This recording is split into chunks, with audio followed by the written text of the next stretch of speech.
Hello and welcome to the Light on Education. We are sponsored by the Associated Advocacy Center, Visions for the Future Incorporated. And I am your host, Tony Saunders, and my guests today are Cassandra Saunders, the Executive Director of the Associated Advocacy Center, and Brooke Forrester, a parent who has come to tell her story. Thank you very much for attending, and today we're going to start with Cassandra. Cassandra Saunders, you are the president of the Associated Advocacy Center. Can you please tell us a little bit about the Associated Advocacy Center? Well, the Associated Advocacy Center is a nonprofit organization that specializes in educating people, kids from 3 to 22 years old, whether they're on an IEP or not. Or not. So if a child is on a 504 plan? Yes. Yes. And what if a child is not on anything yet? Would we still be able to It is help our them? job to determine if someone comes to the organization and doesn't know that their child or grandchild needs to be on an IEP or 504, it is our job to determine if they should be or not. Okay, so we determine if they're eligible. Yes. Yes, yes. And Brooke, just to start off with you, could you tell me a little bit about your background as far as where you come from and when you came to Massachusetts? We came to Massachusetts. We moved up here in September of 2011. It's been a great change in our lives for me and my 2 children. They've adjusted well to the move. It's the schools are where we are having some problems. Okay, so we're going to today talk about some of those problems so that we can enlighten the audience about what's happening with certain cases, okay? And Cassandra, what I'd like to know from you is if you could give us your thoughts about what is important about educating all children. Okay. The importance of educating all children is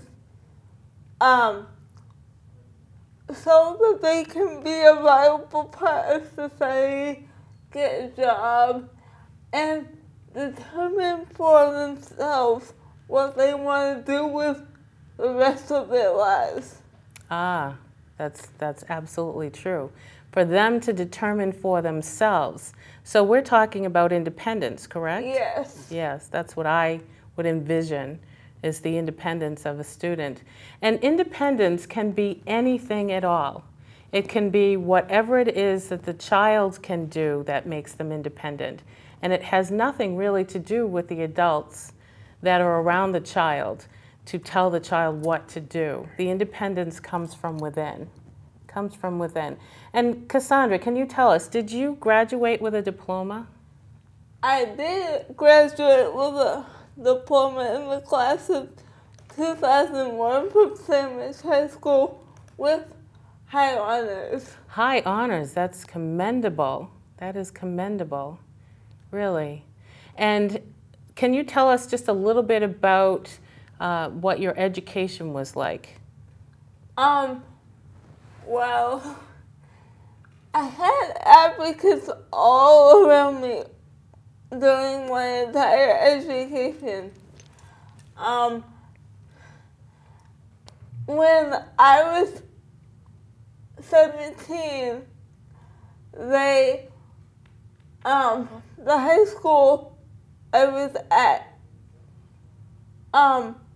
didn't want to put me in English and a creative writing class. So they asked someone to come in and talk me out of it. So what you're saying is they wanted to talk you out of changing a class when you were in high school? Yes. Why was that?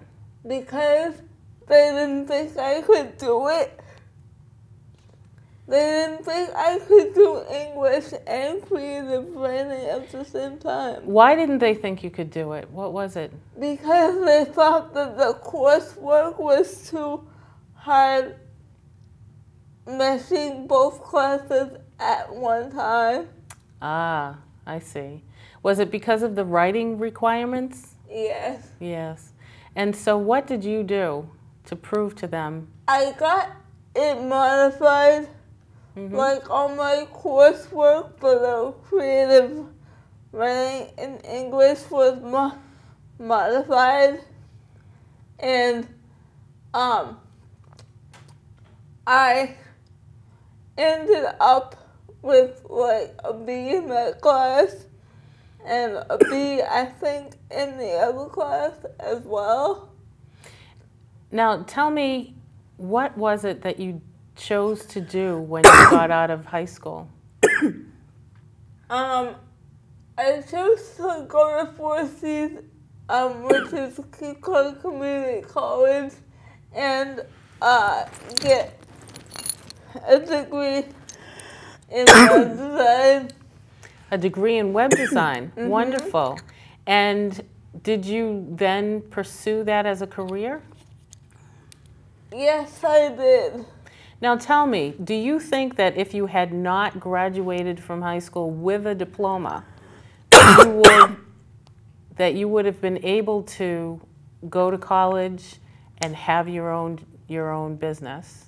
No, I don't, because I wouldn't have the education to have gone to college and started my own business. Now, I remember one of the things that happened to you was that the school district wanted to put you in a residential placement for children of your own kind. They defined your own kind as being a person in a wheelchair. Can you tell me a little bit about how that made you feel?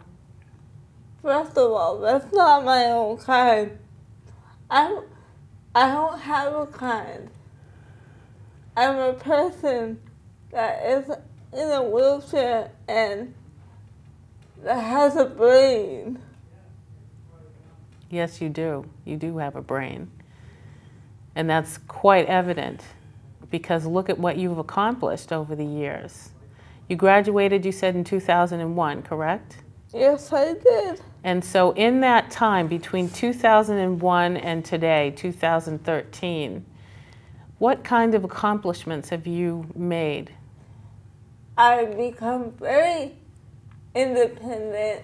I'm very into music, so I've been doing that for like 7 years. And what have you been doing for 7 years? I'm a lyrical songwriter.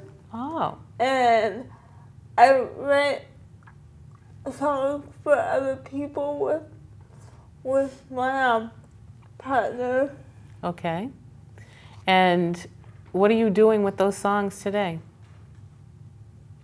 We just got done with our third song and recording it. And we are going to start pitching it to artists and record labels in about a month and a half. Well, all of them. All of 3 songs. We're probably going to have 4 by then. Okay. So what you're telling us today is that you graduated from high school in 2001. You went to college. You became an entrepreneur and started your own business in website design, correct? Yes. You write lyrics to songs, and then Yes. you have them produced. Yes. Yes. And all of that because you got an appropriate education. Is that true? Yes.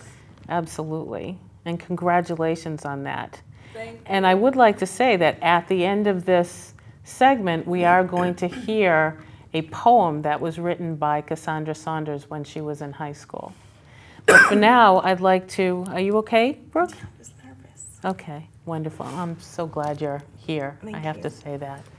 Okay, I know you're nervous, and it's okay, so just let it flow, okay? Now, you came here from Tennessee. Can you tell us a little bit about the differences between the education system in Tennessee versus Massachusetts?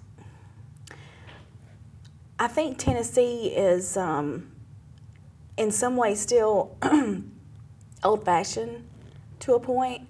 Their discipline is a lot different from here. They still paddle children, and when I moved up here, that was not an option for discipline, which I was okay with. But having grown up in the South, you know, those are type discipline problems that they run into. Now it is it is different now because students can only be paddled with a principal or by a principal. But when we moved up here, it was very different. A lot of the things that my son has gone through is it's just different for us. I guess because we're not used to the way North does things, and so we're having to adjust from what we're learning now from what we've always been accustomed to in Tennessee. Right, okay. And so you come up to Massachusetts. Were you treated any differently by the administrators in the school district that you're in right now because of the fact that you came from another state? I feel like we were. I feel like we were, I mean, I don't want to say they saw us as hillbillies, but sometimes I did feel that way. I felt like we were just kind of judged at first by what kind of, by our accents and by the way things are different, because there is a huge difference in the cultures, and the world is changing. People are changing, and my kids are finding that out now, that there's a whole other world besides a really small town and a really small school. Different cultures, different people, all kinds of different problems. And they're learning from that. Right. I'm learning with them, So when you came here, did you have any background in special education or education or anything like that? I did. I worked in the school system for 7 years as a special ed teacher's assistant. I mainly worked one-on-one with autistic children. So I knew what we were getting into. Right. When my son started school here, first thing we did was deliver the IEP and had meetings. So I kind of knew what was going to happen, and I just didn't expect the response that I got. What kind of response did you get? They were kind of hesitant on a lot of things. They didn't. He wasn't treated like all the other children there, and I think that's because he's so accustomed to just Southern people. You know what I mean? There is a difference. You can't say there's not, because there is. And I had problems getting what I thought and what I felt like he needed. And we did eventually get on the right track. We eventually got to where his IEPs are being followed, and his education came first. Right. Good. Now, recently, you've been experiencing some issues with behavior in the classroom with your son. And, what I'd like for you to do is talk to us how comfortable you feel about talking, first of all, about the behavior issues. I think the behavior issues that my son has been experiencing really and truly from my heart goes back to bullying. I don't think people understand how much bullying is a problem in the schools. It is so important not only talk to your children about bullying, but to go deeper than having a conversation with them, because my son has been bullied so much in the past 3 months that he's not even in the school at this moment. He is in another place. And when he gets released, we're going to decide on what our next step is. But bullying has just been such a major issue with our particular school system right now. I'm not happy with it. And that's not to say they're not doing all they can, but maybe all they can do is not enough. Right. Yeah. And do you realize that Massachusetts has recently passed a law on bullying, and that school districts are not supposed to allow bullying within the school? Well, I'm finding that out, and I'm learning what my options are. And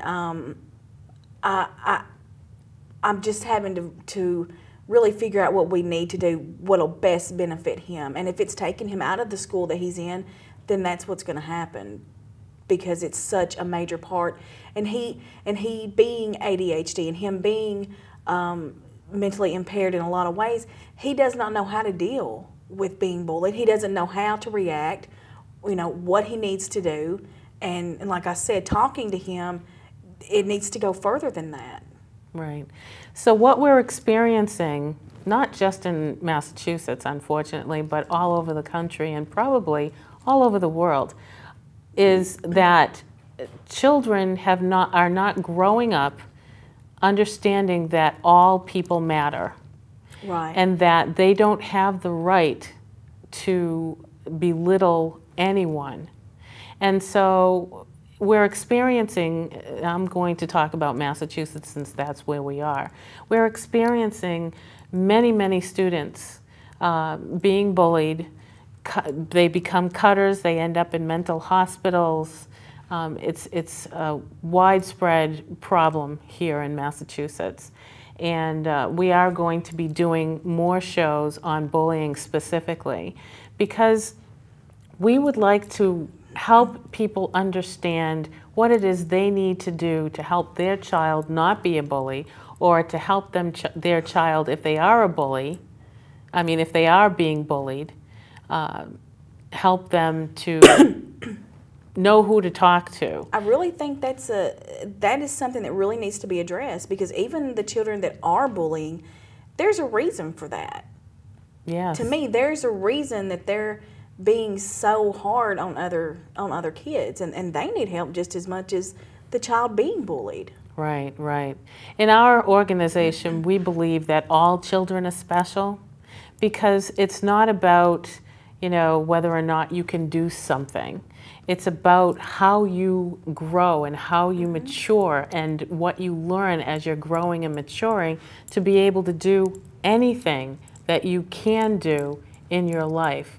And bullying is a scar that usually is carried through a person's life. We've had parents who have come to us and talked to us about them being bullied in school, and now their child is experiencing the exact same thing. And I think that we should, as a society, start looking at what is creating these children that feel that they need to bully other people. I agree. I agree too. And Cassandra, were you ever bullied? If I remember, it was when I was in elementary school. This girl didn't like me for some reason, I don't know. And she tried to strangle me, but... She tried to strangle you? Yes. But now, since we've grown up and gotten over, she apologized, and now we talk to each other on Facebook and stuff. Oh, that's good. So, scrolling back to when you were bullied, what was the response of the educators, the people who were supposed to be supporting you and helping you in school? What was their response? I think they thought that I provoked it. They thought you provoked someone to strangle you. Yes. And before you continue, let me just say something about that. We're blaming victims in the society. We're saying that, well, if you didn't do this, then the child wouldn't have bullied you. That's what it sounds like you're saying. Is that true? Yes. And that's the false part. That's the falsehood. We need to change the paradigm here, because in reality, no one says, oh, bully me. No one does anything to say, you know, please hurt me in some form or fashion. And for anyone to think that you could provoke someone to strangle you, I mean, that's assault. And in today's society, she would have been put in court and possibly in juvenile lockup. And by the way, in juvenile lockup today, approximately, in Massachusetts, approximately 84% of the children in juvenile lockup have disabilities. I do want you to understand that we have some issues that are not being addressed in this state. But go ahead, Cassandra, I'm sorry. I think you were asking me about when I was bullied? Yes, I wanted to know the adult response to your being strangled. Yeah, that's what there wasn't really a response. There was you did it, you provoked it, so we're not gonna do anything for you. Can you tell me what they thought you did to provoke it? I don't remember. It was in third grade. Oh, it was in the third grade. So I can't really remember. Okay. Did anything happen to her that you know of No. as a result of her strangling you? No. Nothing happened. And again, I think that's the problem, is we're not addressing the bully. We're removing children who are being bullied, and they end up in hospitals and psych wards, like I was explaining earlier, but we're not doing anything to train children not to bully. No, and there's no real there's no real training to prevent. I mean, the kids are going to do what they want to do. Kids can be very cruel, and I think there needs to be a lot of therapy on both ends. My son is having so many problems with this. He's not even home with us. It's affected him that much. Wow. And do you know of anything being done to the children or child that bullied your son? I know that I was very much concerned that I wanted to make sure that every incident was documented, and I was afraid that it wasn't being. And I've been in this school numerous times, and I have followed the chain of command. I've done what I'm supposed to as a parent. I've gone to the principal, I've gone to the psychologist, gone to the school counselors, and it is all documented. And they, as I said earlier, they're doing what they can legally to provide my son with his education comfortably, and they're doing what they can, you know, against the one who is being the bully. So was the bully suspended, for example? He was suspended. He was suspended. He did come back from school that day and pushed my son against a wall, and that was the very day he came back from suspension. And nothing, you know, came out of that. But I asked my son how his day was, and he said that the bullier was back in school, and he said that he had pushed him against the wall. So the day the child came back, it started again. So in essence, what you're telling us is that simply suspending a child for being a bully does not stop them from being a bully. It's still going on every day. And I'm not saying my son is innocent, but my son is not a violent person. He's mannerful, he's respectful, he's everything that he's supposed to be, because I've raised him that way.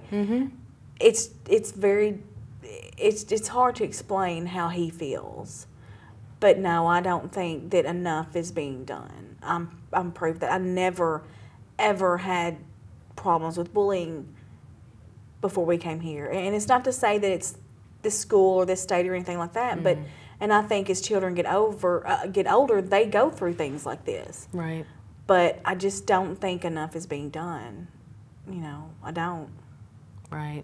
So between the two of you, and either one of you can answer this, what would you like to see done? What do you think should happen for these children who are bullies? Do you have any suggestions for the audience? I think as much counseling needs to go towards them as the child that they have bullied. I really and strongly believe that, and I think more programs for kids to get involved in to prevent bullying. I really would love to see that happening. I would very much be a part of that. Especially with my kids fixing to go into high school, I would really be a part of that. There needs to be more focus on it. Right. So counseling, some Yes. sort of program of some Group kind. programs, group counselings, things to bring kids together and not separate, into their cliques or anything like that. Things that'll bring them together to get to know other kids, because you don't know what that child's going through at home. Right. You really don't. Right. Right. Some people believe that bullies are created by parents who bully their child, and so they they bring kind it of to carry other- it over. Yeah, they into sure the do. school. I really believe that. And I also believe that getting away with it promotes it to happen more. Right. And I think, it's a good point, actually, that you said that, because our society has always allowed them to really get away with it. Yes, every once in a while a child will, be, as I said, suspended or put in court for being a bully, depending upon how severe it is. But I've heard so many cases where, what we're told is that we have no right to find out what happened to the other child, and yet all of the other children who know that this child was suspended for bullying can say, oh, well, he was only out for 3 days or 2 days or 1 day. And, what have they learned? And what you're telling us is they really aren't learning much. Right, and I'm getting my son into treatment now. I'm not waiting. He is 13 years old, and with what he has been through, I don't want to be the parent that says, what if if I'd only done more, if I'd only, got him counseling, if I'd only got him into therapy or whatever. I'm taking care of it now. Right. I am, because you never know what could happen. When they get older, they're going to rebel. Right. I don't want that to happen. That's good. That's really good. One of the things that I'd like to say to the audience today, because our show is just about over, is that we have a lot of issues in education, a lot. And those issues are so important to get out and people start talking about it. One of the things that I would like to say is that there are going to be forums across Massachusetts so that parents and educators and students and the community can get together and talk about what they see needs to change in education for education reform. One of the things that we're not doing in this country is actually exercising our democratic right to make change by using our voices and saying what it is we believe needs to happen. And I honestly believe that if we all start coming together and voicing our concerns about what is happening in education that's wrong, then maybe we can fix it. Because in reality, the education system started so many years ago, and it was only created to educate white males. And now, fortunately, everyone can be educated in this country, but we still have some outdated views, outdated documents that tell us things that we should be doing that no longer work for this society. We're in a digital age, and our children, I do want to talk about this for 1 second just before we end. I've noticed that children will get suspended for having a cell phone. And there's something I want to say about that to end this show. In our society, we are allowing, as adults, we are allowing children to have cell phones. Yet, when they use them, they get suspended, you know, their parents get called in, they get taken away. And what I would like to say is this, and this is a point, when we're talking about bullying, they're using cell phones to text each other, they're using cell phones to go on the internet and Facebook while they're in school, and they're bullying children through the internet as well. And so if we're going to, as a society, as adults, allow children to use their phones in school and have a phone in school, then we have to teach them how to use them respectfully and hold them accountable after they've been taught for what they have learned. And I want to thank you both for being with me today. This is a very important issue, and we will be having more people on talking about bullying. The Light on Education, as I said before, is sponsored by the Associated Advocacy Center. My name is Toni Saunders, and you can reach me at tony@aacvisions.org or tonysvision@aol.com. Our phone number is 508-420-4356.